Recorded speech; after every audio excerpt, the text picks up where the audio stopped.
Hi, everyone, and welcome back to the Long Island Legends podcast, the only podcast dedicated to showcasing the most legendary talent right here in our community. And to my left, I am joined by Alexandra Swayne, the CEO of Sunkist Media. A little background on Alexandra.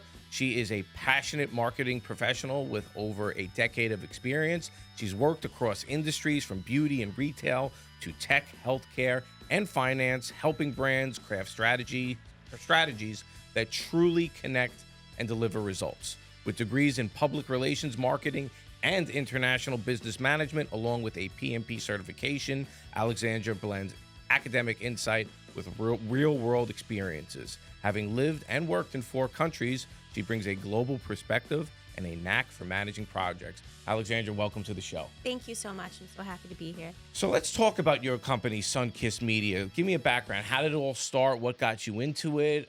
Just sort of give us the lead up to how it all came to be. Yeah, so honestly, I always wanted to start my own business and I just kind of didn't know where to start.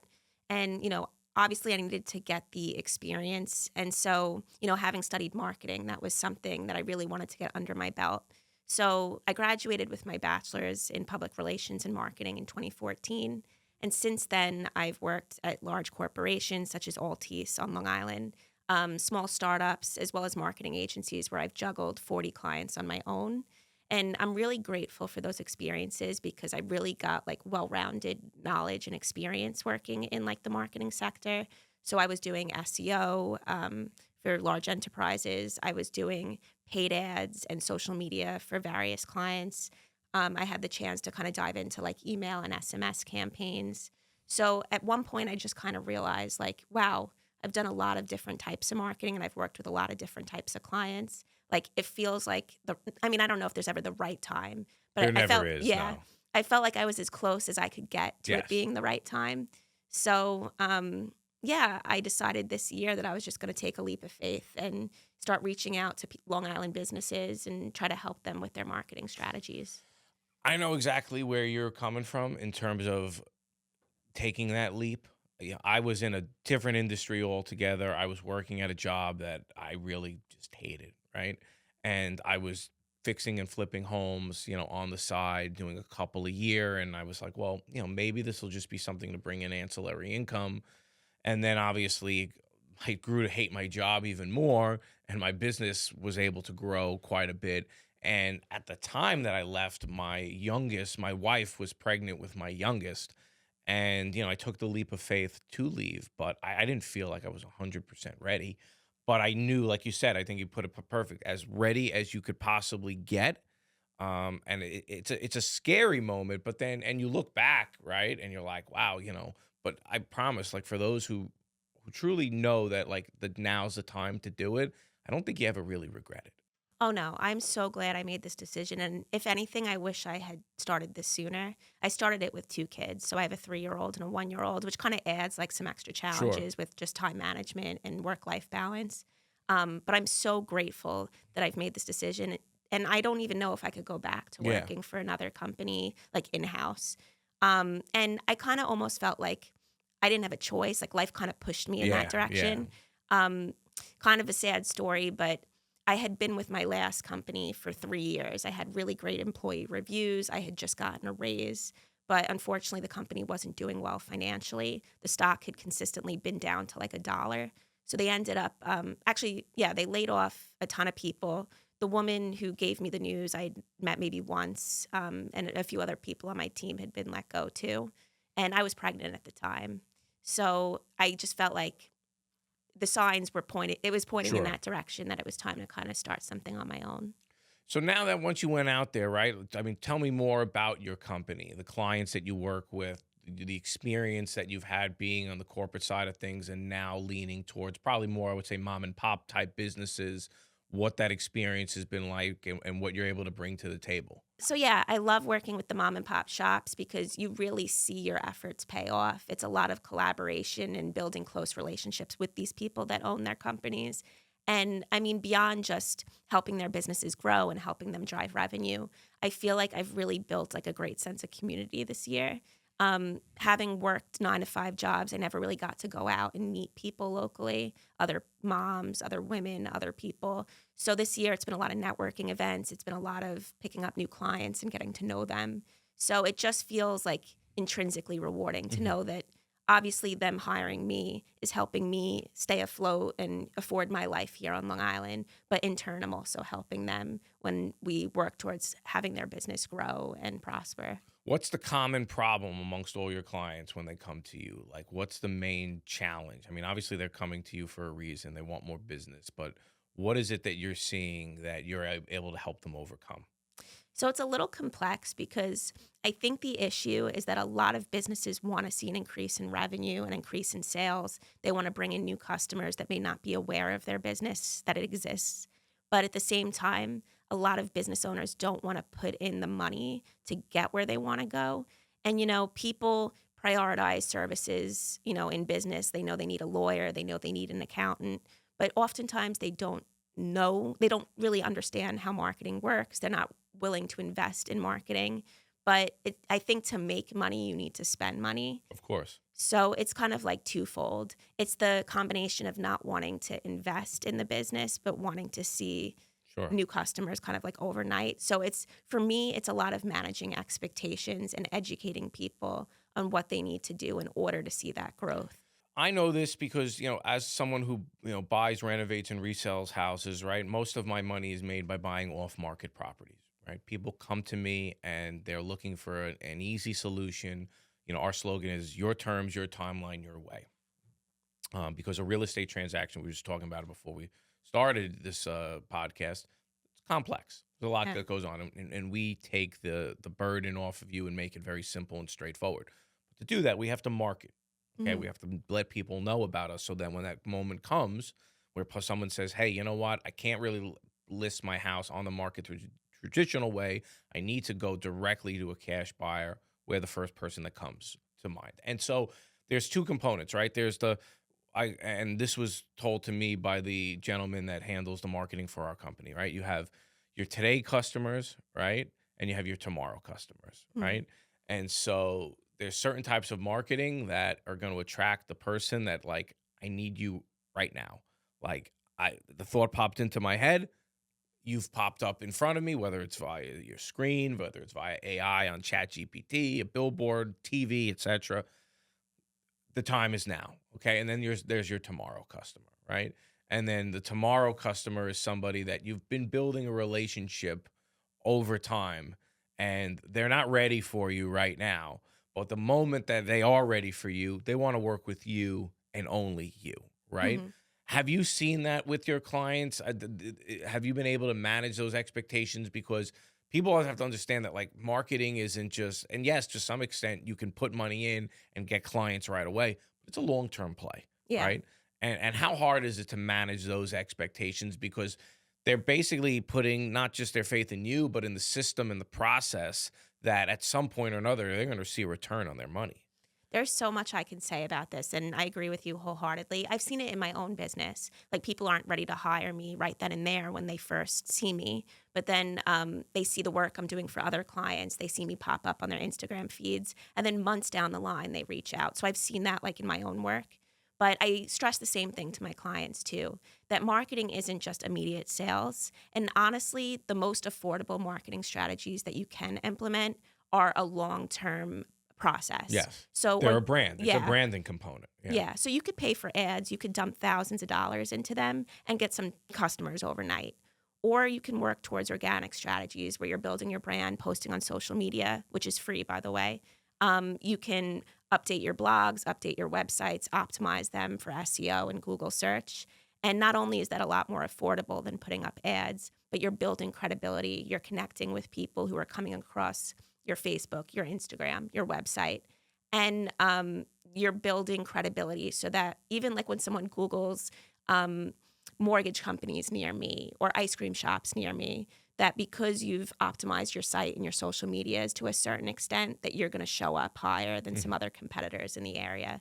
So there's really so many things that could be done. And I think that building credibility is just as important if not more so Hmm. than getting those overnight sales. Yeah, the landscapes of things are changing rapidly, especially now with AI. When we had a quarterly meeting, not this quarter, but 2 quarters ago, where we were sitting down and looking at where we needed to divert our attention, or at least focus it, right? And apparently, Google searches went down 10% since ChatGPT and all these other AI search platforms have come into the marketplace. Google searches went down 10% last year. They in 2024, they expect it to be 25% by 20 in this year, 2025, Yeah, and 50% by 2026. that's crazy. Yes. Yeah. And now it's like that people are going and looking for you. They're going and and I'm doing it too, right? I need a go-to restaurant. I need this, I need that. I'm just ChatGPT and all these other platforms have made it so easy to find places that, the way we look for people, the way we look for a business has changed. Okay. And, to your point, the long term plays, the branding, okay, the social media, all of that. AI relies on those things to determine, okay, who's the go to person that I need to recommend to the person that's using me right now, you know? Hmm. So, Yeah. yes, like Google ads are great, billboards are great, television's great. We do all of that stuff, but having that organic presence is really, in my opinion, what's going to drive how someone finds you. I agree 100%. And I mean, it's sad because I think ads can be really beneficial, but it's come to a point now where it's almost like white noise. Like so many people are putting their ads on Meta, and sometimes it's really not relevant. Like if the targeting's not done Sure. right, it's not relevant to the audience that's seeing it. So people just keep scrolling, you I know? know. And so, as over time, right? Like, you know, more and more, and not to beat a dead horse, but as these AI search platforms, become more prevalent, right? There's how are you, as not just a vendor but a consultant for these people, are how have receptive have people been to understanding that, hey, you know, yes, this isn't like putting money in like a vending machine and outcome leads, right? Yes, you might be able to do some of that, but do you feel like your customers and your clients are now able to get behind the fact that, like, hey, I need to get to the forefront of this because if I'm patient long enough, I'm going to dominate because the Yeah. new way that people are searching for, I'm going to be at the top of that list. That's a really good question. So it's funny. It's not as many people that are jumping on the bandwagon as you'd expect. I think a lot of people are afraid of the capabilities of AI and having to relearn systems and strategies Sure. because of how quickly things are changing and evolving.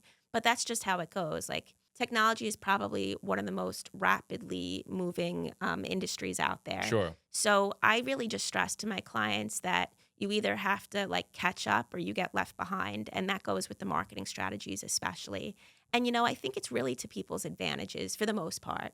Like it streamlines work processes, it helps you do things in a fraction of the amount of time. Even for me, like helping these businesses and even trying to grow my own business, like AI has been tremendous in helping me optimize copy and think of ideas for like creative campaigns and things like that.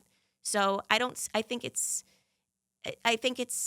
not in people's best interest to kind of just shun the idea of working with AI. Obviously, having a broad range of clients that you work with, Yeah. you have to implement a different strategy Hmm. for each person, Yeah. right? For me being in the real estate space, right, there's a little bit more leeway because the amount that we make per house warrants something, a particular marketing channel maybe lying dormant for the better part of a year, and then all of a sudden it pops, Hmm. and that one pop can pay for the whole campaign and then some. Can't say that for a lot of industries, Yeah. right? How are you able to not just manage the expectations, but manage the strategies for different clients across the different industries that you work in? It's a lot of trial and error. I mean, fortunately, I've been doing this for a long time that at this point, it's not really as much trial and error. Sure. It's more just knowing what works based on not only coming up with creative ideas, but also looking at the analytics and seeing what's getting a lot of views for social media specifically, Sure. what's getting a lot of views, what's getting a lot of shares, what's attracting a lot of engagement. So for every industry, it's different. So that takes research, kind of understanding the target market and the target customer and what it is that they're looking for, what's important to them, what pain points need to be addressed, and how the company, the client that I'm working with, is able to solve those pain points and provide value for that particular customer. So it's just the background knowledge of that, and then kind of just utilizing strategies ranging from SEO, optimizing copy Sure. on the website, utilizing AI to help streamline those processes, and then really using all that knowledge and that data to Mhm. come up with a strategy that's going to work for that particular industry and that particular company. So everything that you're looking at, concrete empirical evidence, right, that it's working or it's not working, right? And obviously I think that's a great strategy. It's not just throwing mud at the wall and seeing what sticks. Could you give me though a specific example of clients that you have worked with where you've utilized this strategy and the impact it's had on their business? Sure. So one of my favorite strategies to implement is on social media. I actually just put a campaign together having to do with this today for one of my clients.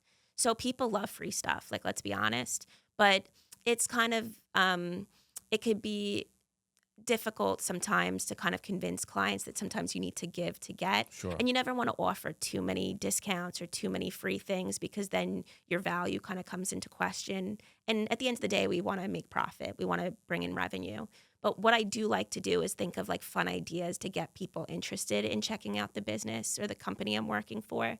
So we'll put together contests on social media where it's like, we're promoting some sort of cool offering that we think will attract people in the target demographic. So, for example, I've worked with a couple of play places where we've offered like a free birthday party or a free month of open play for their child. But in order to enter into the contest, and this is pretty common, I think a lot of businesses do this nowadays.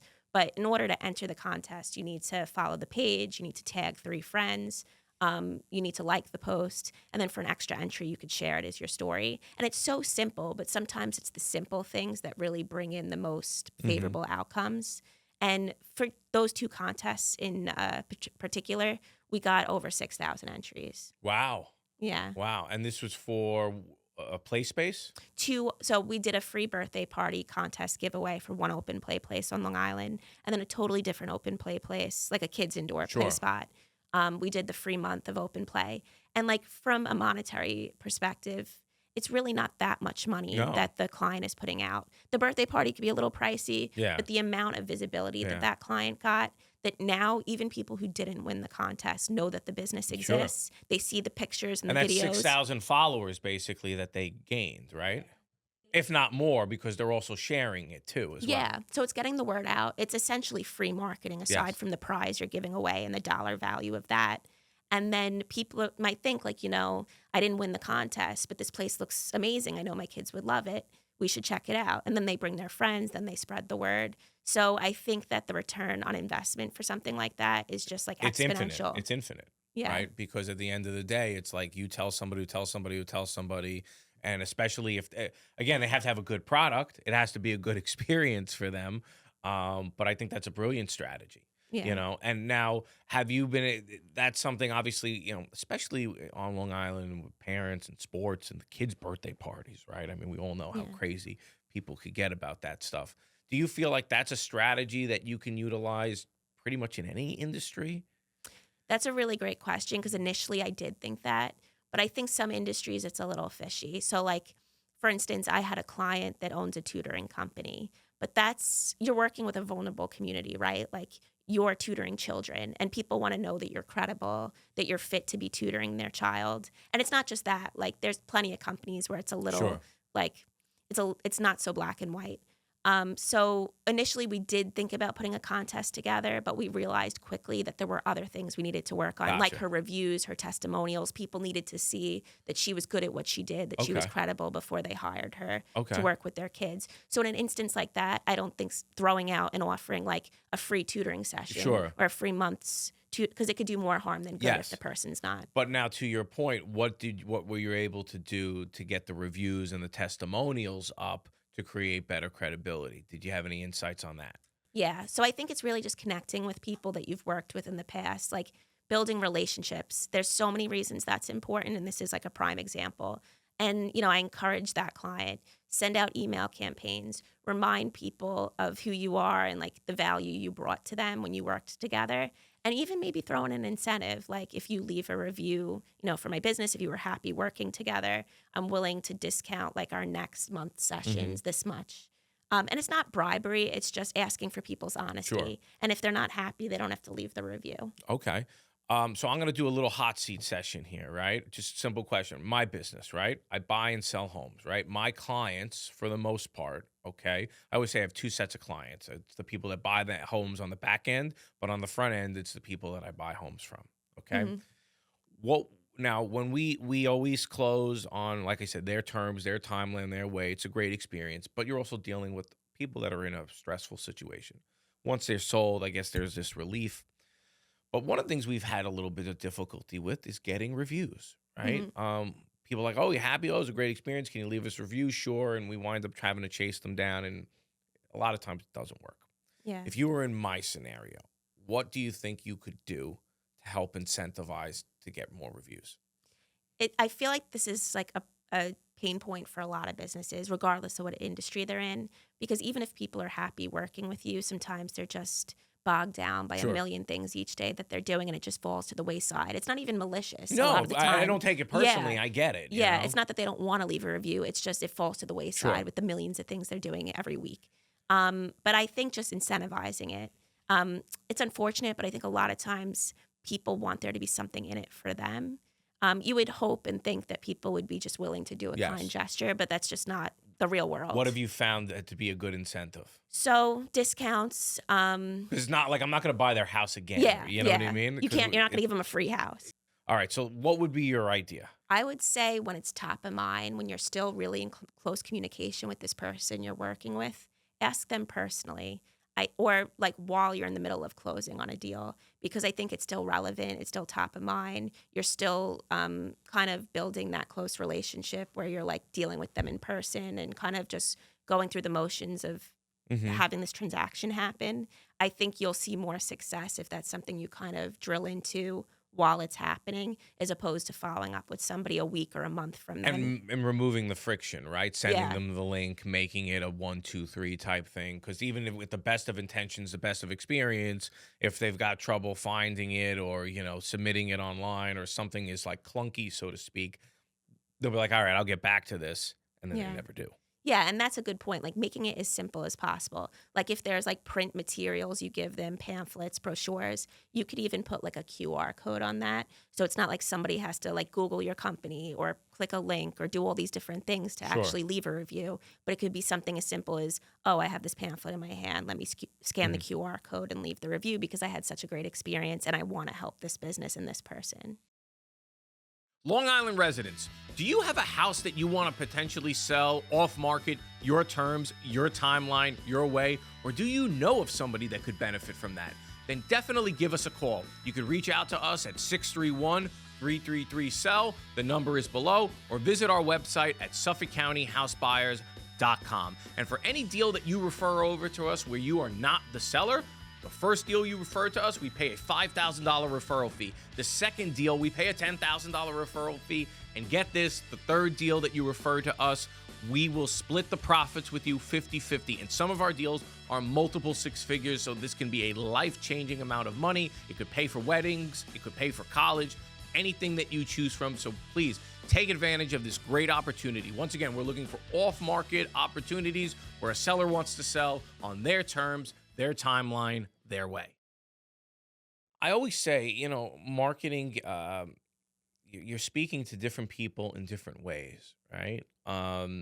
Yes, you have your ideal client, your ideal avatar, right? But ultimately, at the end of the day, like people process things differently, right? Somebody will hear a message and they'll remember you. Somebody will see a message a certain way and they'll remember you. Somebody will be how you make them feel, right?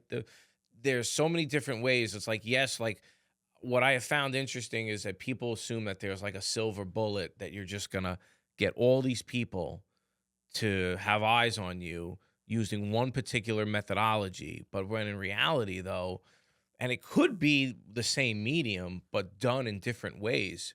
because somebody may react to it one way presented in one fashion, and somebody could react to it in another way presented in another fashion, right? Yeah. So when you're advising your clients, right, is there anything, any strategies that you're implementing that would achieve that effect where you're getting eyes on you from people that learn and understand things differently? Yeah, so I think it is really important to tailor the marketing strategy to your ideal client, but at the same time, like you want to resonate with as many people as you possibly can. And even though we're all different, we have all different values, different personalities. I think generally, I mean, there's social norms, right? Like there's a way to speak to people just in day-to-day conversations in daily life. I think that there's ways to speak and represent something in such a way that it does resonate with like a majority of people. And I think the best way to do that is just really showcasing your company and your brand authentically. And I know that word gets thrown around a lot, but I really can't stress that enough. Like people, for the most part, can decipher when an offer or like a product or a service genuinely has value and can really help them and is like worth paying for.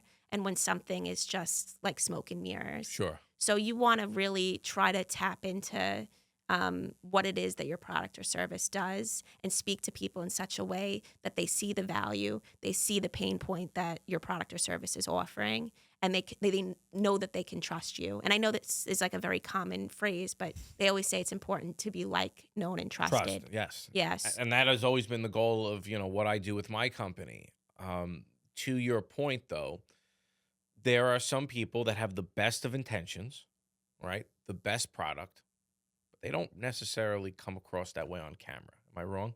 No, that's true. Yeah. Yeah. So what happens in those scenarios, right? Like, are you helping them? Are you training them to get them better on camera, or are you switching the medium a little bit, or are you just saying, hey, like we're just gonna roll with this, and maybe somebody that just enough reps, they'll get better over time. Yeah.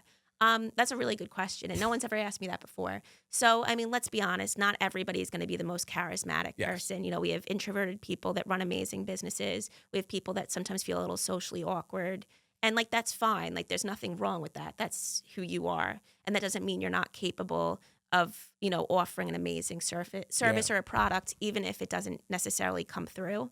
So, I think the most important things that you can do in a situation like that is I mean, first of all, I don't think, even though visibility is important and you want to get your brand out there and you want to get your company out there, I don't think you should torture yourself where you're, constantly doing things that you don't feel comfortable with, such as showing up on video, especially if you think it's going to be detrimental sure, and you're not representing the brand in a way that because you don't feel of course, confident, for instance.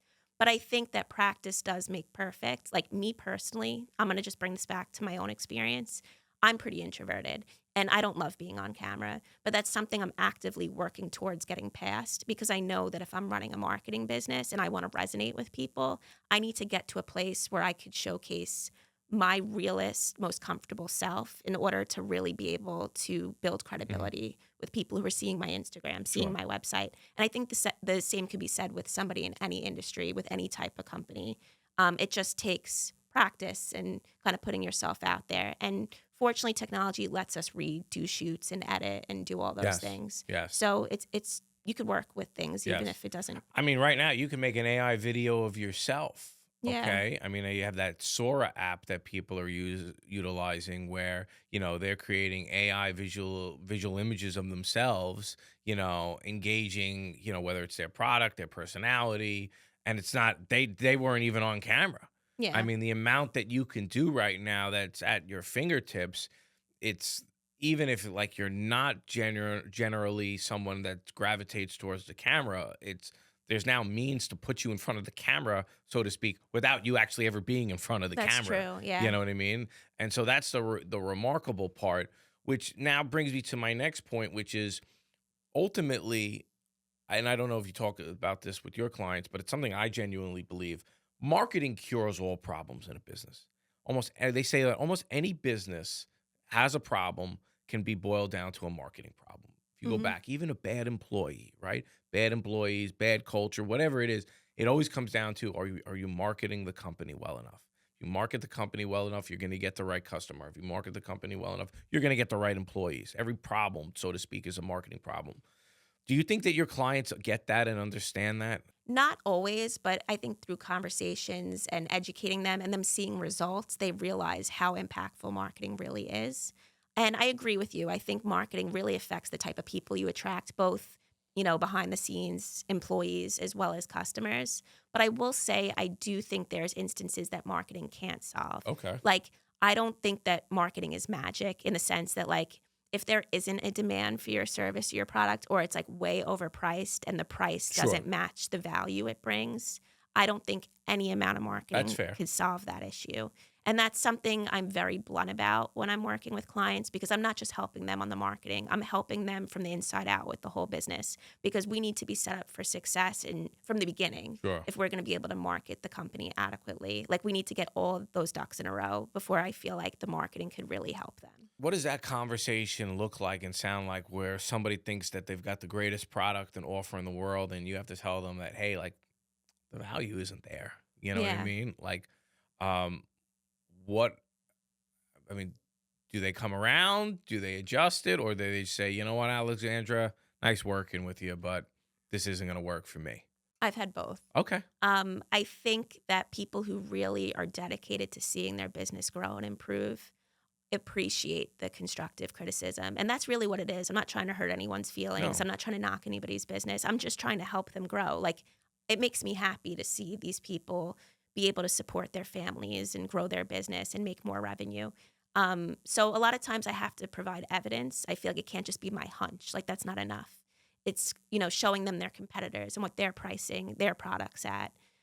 It's just breaking down numbers and being like, this is how much your shipping costs and this is how much your product costs. And like, when you compare that to how much similar products and services are, it just doesn't make Sure. sense. And then it's really just revamping the whole system, changing how we ship items, how we bundle products, how we make it so that the price doesn't outweigh the value that is being brought. I've had instances where people's like e-commerce stores and websites had prices set for products, but then somebody could do something as easily as just Google the product or do like an image search and find the exact same thing for like a quarter of the price. And if it's that simple, somebody who's frugal is going to take that 2 minutes to do that and buy Sure. it elsewhere. In terms of the success stories that you've had with your clients, right? You brought up about the play spaces. Are there any other ones that stick out to you that where you implemented a unique and creative strategy that really was able to grow their following? And because I think it was fascinating and it was brilliant what you did with the contest. Anything similar to that in maybe a different industry? I've been working with a restaurant called Fuel Cafe, Okay. and their menus, Whereabouts? it's in Hicksville. Okay. So the restaurant's amazing. Like, they have this huge menu. They serve breakfast, lunch, dinner, gluten-free Oh, options, really? vegan Okay. options. Like, there's I have literally a daughter who something. has celiac disease, so Yeah. gluten free is always at the forefront of our Yeah. minds. Honestly, I have Crohn's disease, so Oh, I'm okay. very sensitive to, Gotcha. like, Okay. what I could eat and what's good for me. But I've loved this restaurant forever. So much so that I actually, like, went after working with her. Like, I messaged her, wrote her this whole long thing about how much I love her restaurant and how I have so many ideas on how we could like help get the word out and get more customers. So something that we put together that I think was super helpful is just coming up with like competitive deals throughout the week on days that would normally be slower.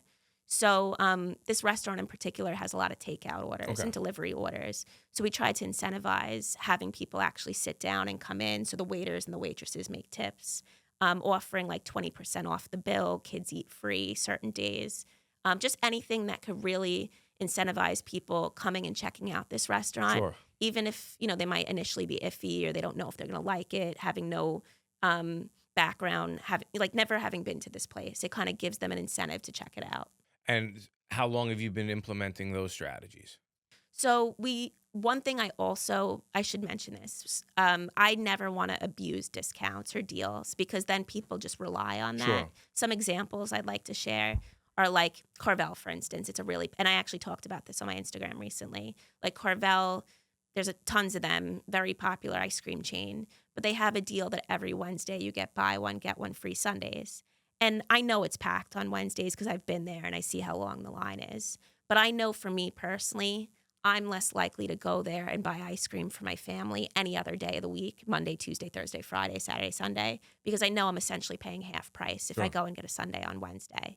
So a lot of times, and there's plenty of other examples that I could give, but because of the way it psychologically impacts how people purchase, I think when you do a discount or a deal, it's important to kind of keep it simple, where it's just like you run it for a month. Like the kids eat free. We'll do it for the month of September or the month of October. It's not like this offering that goes on forever. Before I get into the product that you recently developed, right? Because that is certainly something worth talking about, and I want to hear more about how your marketing background helped, grow it into what is now we've talked about a viral product. What is a misconception about marketing that is out there that really just annoys you that you would really like to dispel? I think it's just really people not seeing the value, thinking that it's so expensive to do marketing and that they're not going to see the return on investment or that it's easy. That Yeah. really frustrates me when people are like, "Oh, it's this much money for you to post on Hmm. Instagram." It's not as simple as just posting on Instagram or posting on Facebook. It's taking the time to chop up content, create reels, do voiceovers, put things together in such a way that it's aesthetically pleasing to somebody who's watching it, coming up with the creative ideas behind the scenes and like mulling over them for days and weeks at a time to figure out what's really going to Sure. land with Sure. people.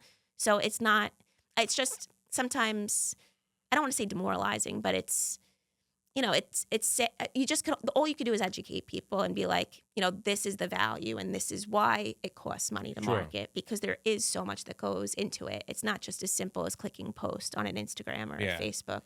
To me, and again, I don't mean to speak for you, but what would bother me is when people look at marketing as an expense. Yeah. Because in reality, it's not an expense, right? It's an investment. There's a lot of investments that I've turned away, right? Because I'm like, I could take that money and put it into Google ads, or I could put it on television ads, or whatever it is. And I know that like I can 3, 4x my money this year. Tell me what stock that I can do that in. You know what I mean? Yeah. Like, you can't, right? And so when people talk about all these different, types of investment strategies, I have to laugh because I'm like, yeah, nothing's ever given me a better return on my money than marketing. I You know? appreciate that. Yeah, And it's really not even just the revenue. Obviously, that's huge. Like, if you can make 4 times what you would have made if you sure. didn't market, that's amazing. But you really need to build credibility. Like, people want to trust the Hmm. companies that they're buying from, the products and the Sure. services they're purchasing. So, let's just say, for argument's sake, you market and you don't make any revenue, like extra revenue immediately. You're still playing the long game Yes. where you're showcasing what you do and who you are, and you're building credibility. And that in and of itself has tremendous Sure. value. It builds that tomorrow customer that we Yeah. were referencing. So before we got started the show, you talked to me about a product that you developed, right? So obviously introduce the product, but then I also want to hear more about your marketing background and everything that you've learned and how you've advised clients that you now did on behalf of yourself, and it ultimately went viral. Yeah. I'm so excited to talk about this. I'll show the product. Yes, absolutely. So I'm so overwhelmed in a good way. So first, let me actually explain what the product is. So this is called Binky Band, and this came from just like my own experience being a mom. So I was barely sleeping. Honestly, most days I'm still barely sleeping because my son was really, he was really relying on just like nursing to go to sleep. And there came a point where like I didn't want to be nursing anymore. And he wasn't just hungry. Like he just would want to like drink, like, I don't know the word I'm trying to use here, suck. Yeah, He would just want to like suck so that he could feel comfort and go to sure. sleep. And whenever I'd give him the pacifier, he would drop it and then he'd scramble and freak out because he Yep. couldn't I find it remember at those night. days. Yeah. Yeah, or in the car seat or in the Yes. stroller, it would drop out of his Yeah, we used mouth. to have multiple ones, as Yeah. backups because invariably they would drop, fall, couldn't find it. So Yeah. I And then know you end that. up spending a lot of money on these Oh, yes, binkies yes, because you're yes, constantly losing them. They're yes. dropping out of the stroller. I've heard so much since I've launched this. So many people told me they'd play like the probability game where they would literally throw like 10 binkies Yeah, in yeah, yeah, yeah. That's what we would do. We in would the just crib. throw a bunch and then, Hope they find yeah, it. hope they grabbed one. Absolutely. Yeah, so I was excited about this idea because I really think it solves a problem and it's also cute. Yeah. Like I think it has like Instagram appeal and Sure. TikTok appeal. It's something novel. There's nothing on the market like it. It solves that issue where, you're losing binkies, they're falling on the floor. It's also a matter of hygiene. Now you're Yes. having to scramble to wash the Yep. binky. Always, Yeah. always. Yes. sometimes they have crevices where like dirt and food get Sure. stuck. This is just like one piece, super durable. What's the name of it? It's called Binky Bands. Binky Bands. Okay. So Yeah. tell us more about Binky Bands and then how you used your marketing experience to, like I said, create this online demand and this viral following for it. It's crazy because honestly, I've barely marketed it yet. And I'm so excited because I have so many ideas of how I can market it. And I'm just thinking, like, if I'm already seeing this type of traction, I can only imagine how much it's going to grow. Sure. My husband was actually laughing at me recently because, like, I came up to him and I was like, I can't sleep. I just have so many marketing ideas. Just because and I have to just constantly, like, in the middle of the night, write ideas down in my phone Sure. because I feel like there's so many different ways that we could do this. So, so far, I've just marketed it organically. I told my story on LinkedIn, what kind of gave me the idea for this And was product. that just on LinkedIn? I posted in some Facebook groups, Okay. like mom Facebook Okay. groups, autism Facebook groups, because as I said, this has like the benefit of like sensory stimulation. Gotcha. Okay. So autism groups, mom But groups. LinkedIn is where it really took fire. Which is also crazy because I feel like this isn't even the market for this Sure. product, Yes. Like I Yes. think people as professionals and business people can appreciate the innovation behind this, Gotcha. but how many of them have infants? Yeah, yeah, I yeah. mean, I I don't would have know. thought that would have been more of a TikTok type thing, not a LinkedIn And thing. it is. I Okay. definitely think it is. The problem is I don't want to market it yet, like in to the extent that I know that I should, Sure. because I didn't even I bought 200 of them to start. I wanted to see the traction before I went and invested tons and tons of money. And no, not knocking my husband, but he was like, I don't know, Alex. Like, I don't know if we'll even be able to sell like a couple. And then within like 3 days, we sold over 100. So that was like the evidence I needed. And this goes back to marketing, that you need to look at the data. You need to see what's working and what's not working, what the demand is for your Hmm. product, how you can improve it, service-based companies too, and then tailor the marketing to So that. now to that point, right? You've seen it, you've tested it, you obviously realize there's a demand, right? What's the next stage? So I've ordered more. Okay. I'm working with the factory in such a way that I could get these quickly. I definitely want to make it convenient for Hmm. people that are interested in purchasing. So I'm looking. I just made an Etsy account. I'm hoping to get an Amazon warehouse where I Hmm. could just ship it out really Sure. easily and keep up with like lots of orders. But from a marketing standpoint, knowing now, okay, this went really well on LinkedIn. Obviously, you want to build the processes to be behind the scenes to fulfill the orders, right? Yeah, But now, what are you going to do in terms of the other yeah. platforms to get the word out?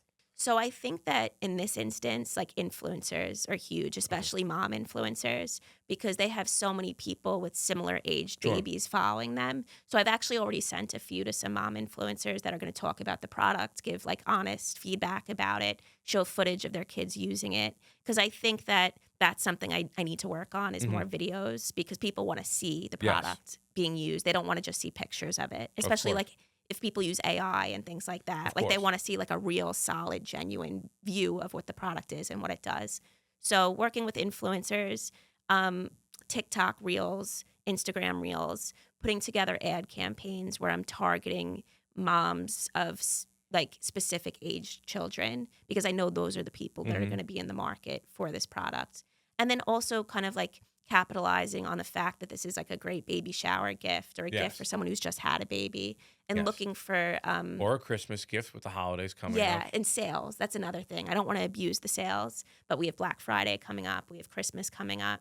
So thinking of ways that I could and I think that's the best instance for a paid ad. You don't want to just put an ad up. You don't want to dump thousands of dollars into an ad if there's not something novel or competitive about the Sure. offering.